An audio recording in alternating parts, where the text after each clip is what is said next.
Bienvenue sur le podcast Infrastructure et Développement.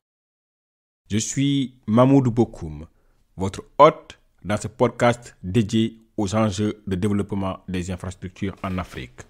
Dans ce deuxième épisode, nous parlerons du projet PPP d'autoroute à péage Dakar-AIBD ou autoroute de l'avenir. Vous avez été nombreux à me demander d'aider à y voir plus clair dans ce contrat suite au lancement de ce podcast.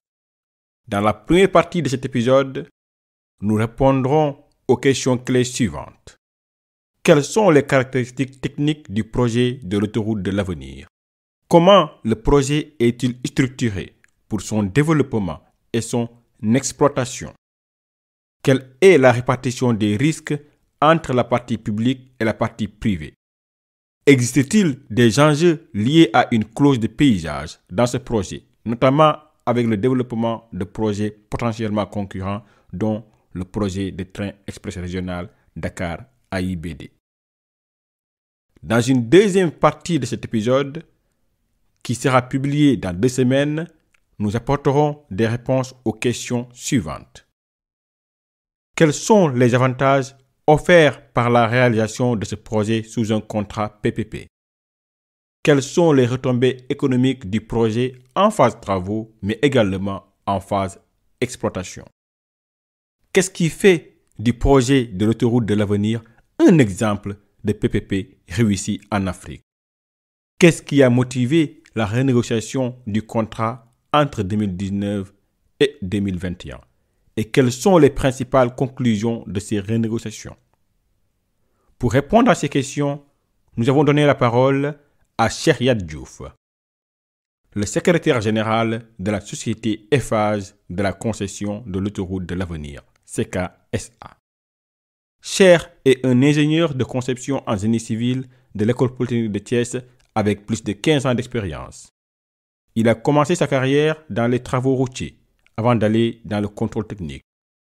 De 2012 à 2019, Cheikh était le responsable infrastructure de l'autoroute Dakar-Diamniadio-AIBD. Depuis 2019, il occupe le poste de secrétaire général au sein de CKSA. Bonjour Cheikh. Bonjour Mamadou. Merci encore de nous rejoindre pour cet épisode. Dans cet épisode, nous souhaiterons échanger sur les PPP autoroutiers. Plusieurs pays en Afrique optent pour ce modèle contractuel pour le développement d'infrastructures routières économiques, notamment les autoroutes et les ponts. Et pour être plus pratique, nous parlerons de l'exemple de l'autoroute à péage Dakar-Diamniadio, l'autoroute de l'avenir. Ce dernier est présenté comme un exemple de contrat PPP réussi en Afrique. Avant de rentrer dans le vif du sujet, pourriez-vous nous présenter brièvement votre entreprise Eiffage, qui est le partenaire privé de l'État du Sénégal dans ce projet d'autoroute? Merci Mamadou.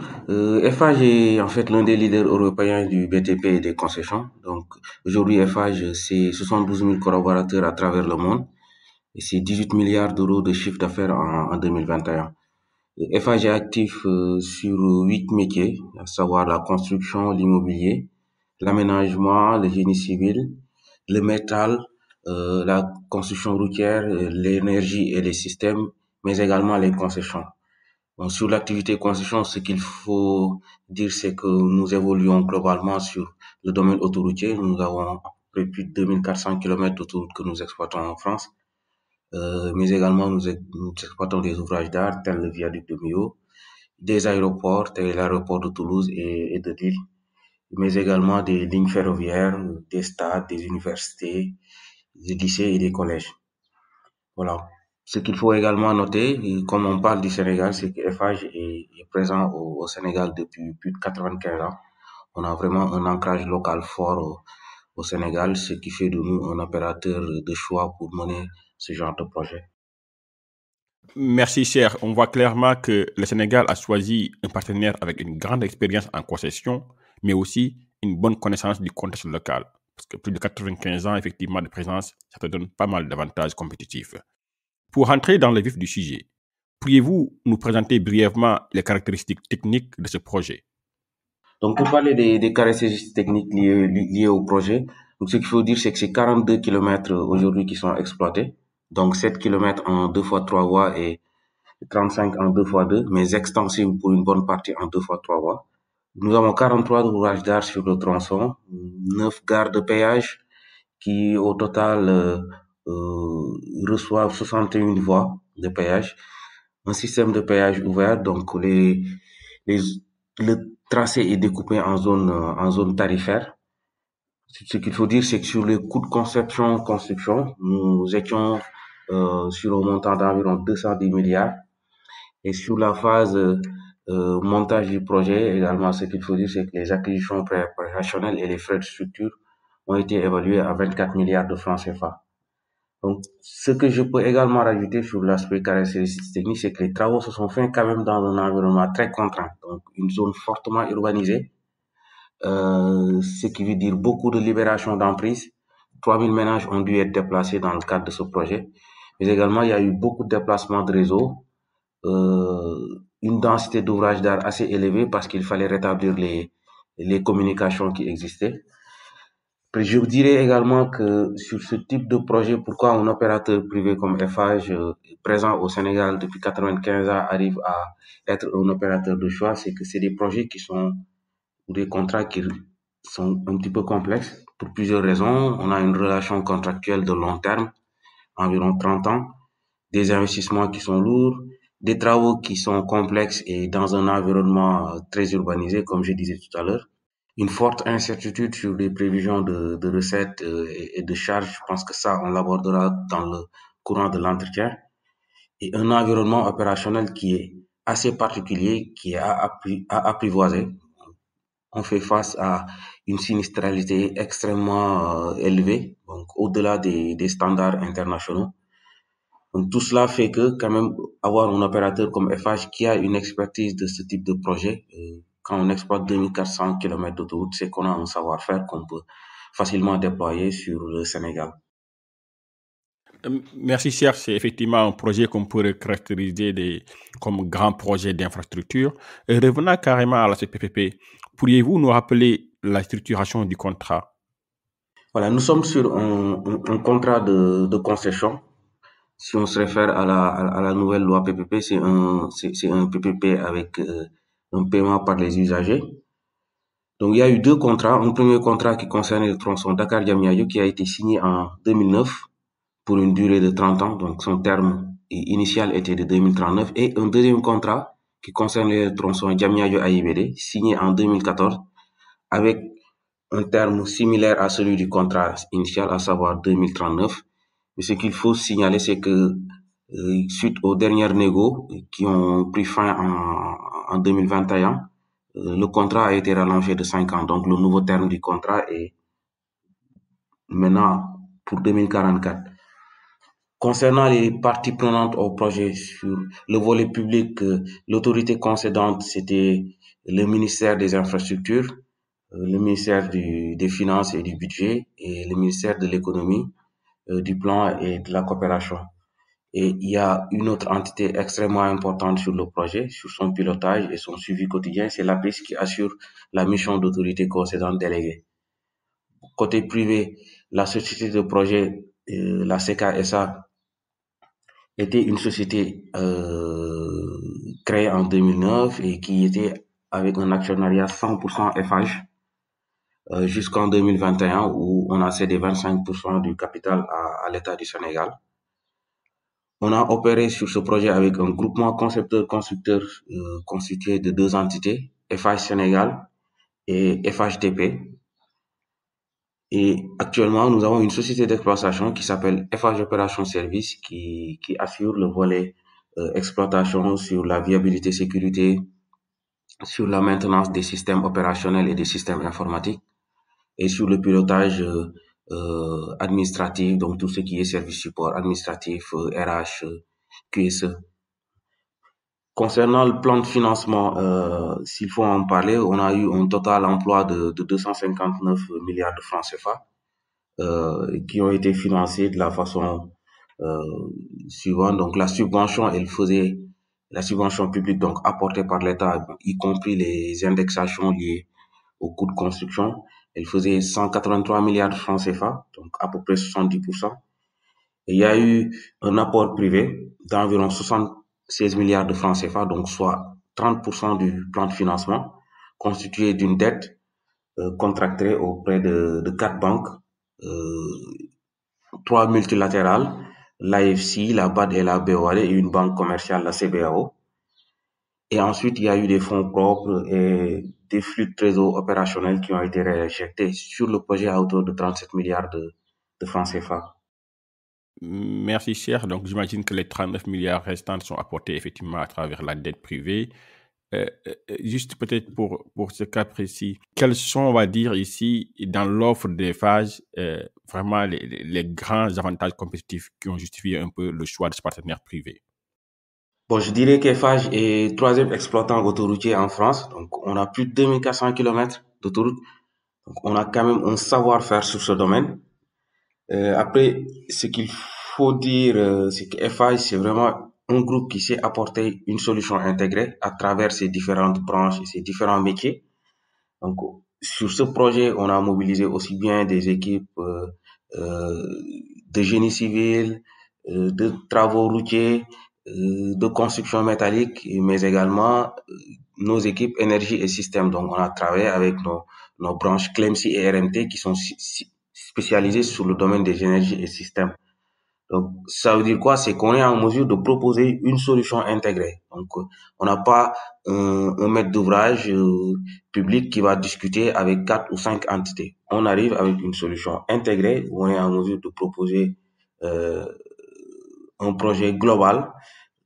Et aussi, ce qu'il faut noter, c'est que nos équipes en charge des concessions savent justement agréger ces différentes compétences et synergies de façon à apporter la meilleure réponse aux clients. Après, l'autre élément fondateur et qui a conditionné ce choix, c'est qu'étant présent au Sénégal depuis 95 ans, on a une bonne connaissance de l'environnement socio-économique et culturel. C'est des choses qu'il ne faut pas négliger sur le pilotage de grands projets de ce type. Merci, cher. Un élément très important dans les contrats PPP est la bonne répartition des risques. Les bonnes pratiques veulent que la partie la mieux outillée pour supporter un risque soit celle qui la prend en charge. Pourriez-vous nous présenter la répartition des principaux risques entre la partie publique et la partie privée dans ce contrat? Alors, tu as utilisé la bonne formule dans ta question.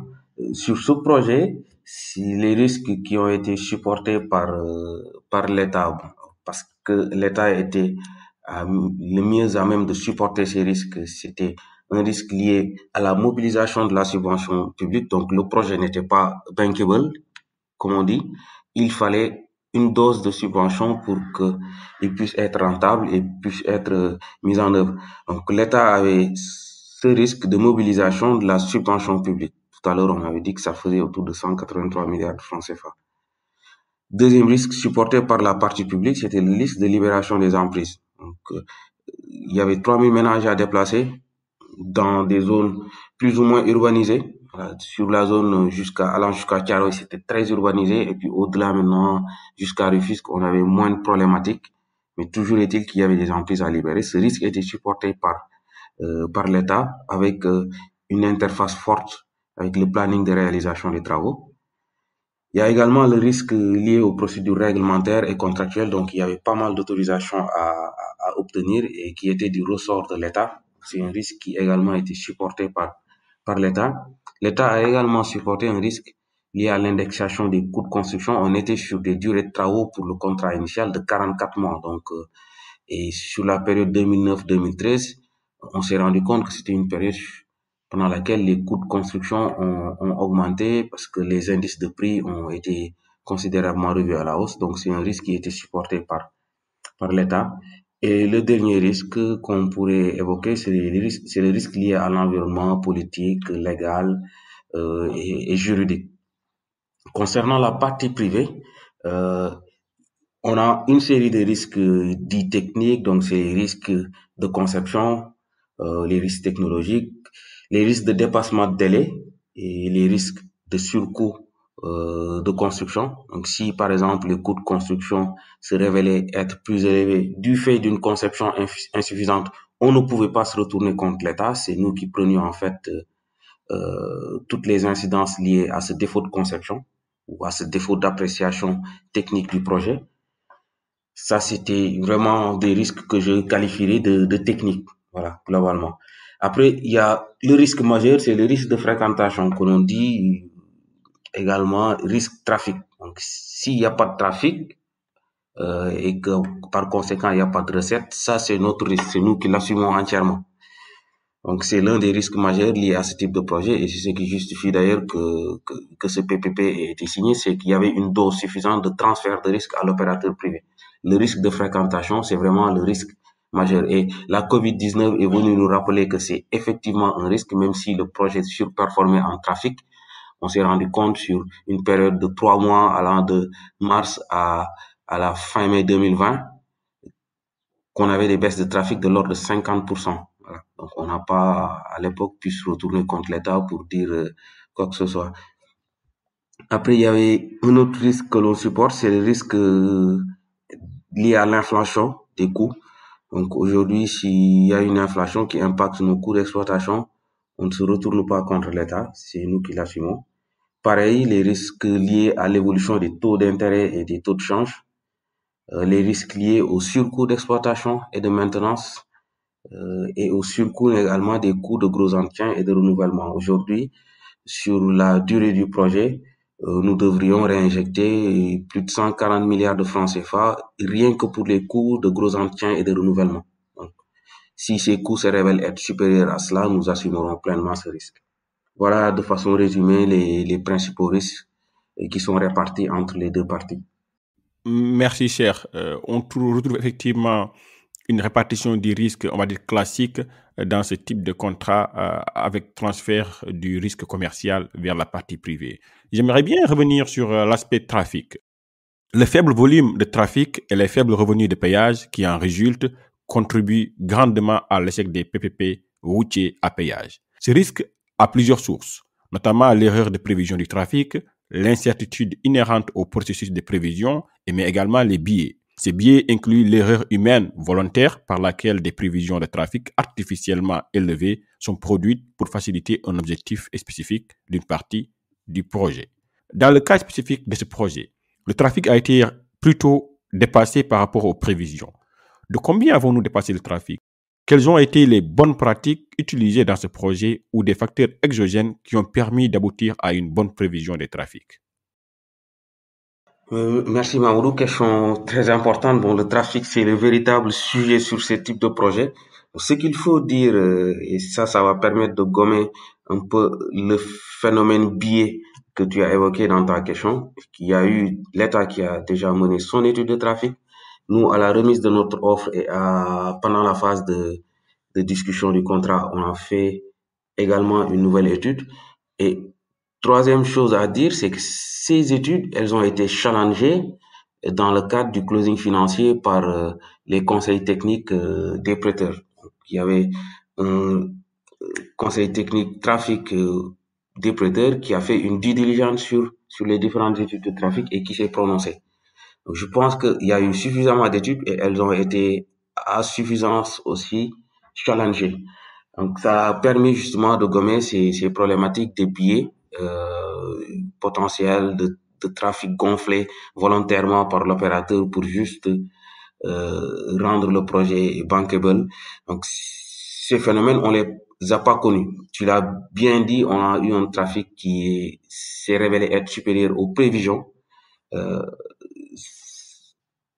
Ça maintenant, pour l'expliquer, je pense que la raison principale, c'est, ou l'explication principale, c'est le fait que la zone de banlieue de Dakar s'est développée très vite. Je pense que le modèle à la base n'avait peut-être pas suffisamment pris en compte cet aspect de développement de la zone de Rufisque.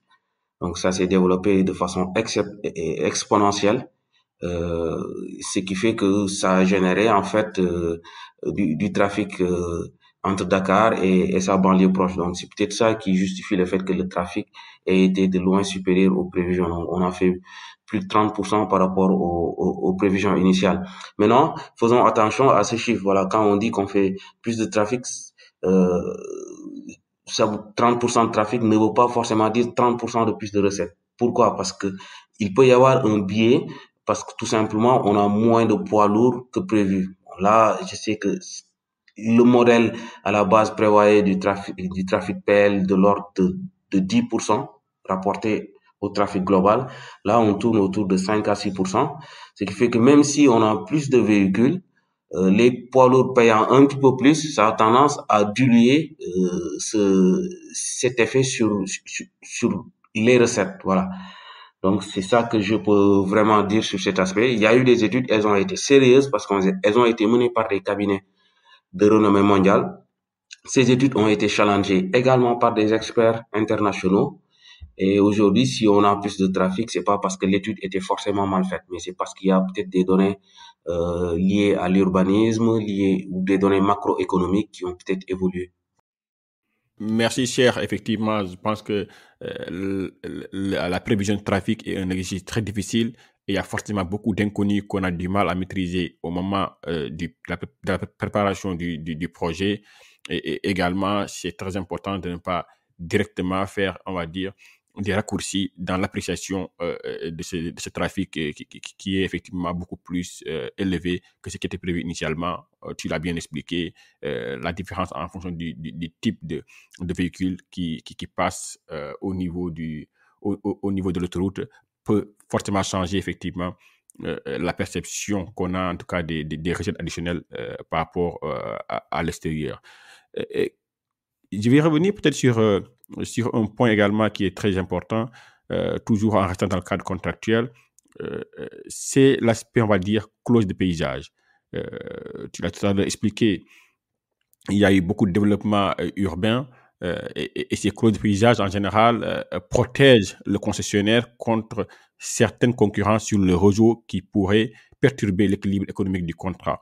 Par exemple, la construction de toute infrastructure qui pourrait concurrencer l'autoroute sur le trafic. On a vu récemment le démarrage de l'exploitation du train express régional Dakar-Diamniadio qui devrait arriver également à AIBD. Le TR pourrait potentiellement concurrencer l'autoroute de l'avenir. Est-ce qu'il y a eu une clause de paysage dans ce contrat? Y a-t-il eu des discussions avec l'État dans le cadre des projets structurants en cours de développement qui pourraient éventuellement concurrencer l'autoroute à péage? Oui, il y a effectivement eu une clause de paysage dans chacun des contrats. Après, ce que je veux préciser sur les clauses paysage, c'est qu'il y a eu un biais sur la perception. Souvent, on considère la clause de paysage comme une obligation de faire ou une obligation de ne pas faire. C'est pas vraiment ça. La clause paysage, elle sert essentiellement pour bien calibrer en fait le modèle de trafic. Il faut pas le percevoir comme étant vraiment une obligation de faire ou de ne pas faire. Après, l'État est libre, je pense, dans ses choix d'aménagement, de développer les projets à des horizons différents, de modifier les projets tels qu'il le souhaite. Maintenant, la clause, comme elle a permis de dimensionner un modèle de trafic, on peut y faire appel quand on se rend compte que les prévisions s'écartent euh, des données réelles du fait justement de modifications sur certains aménagements.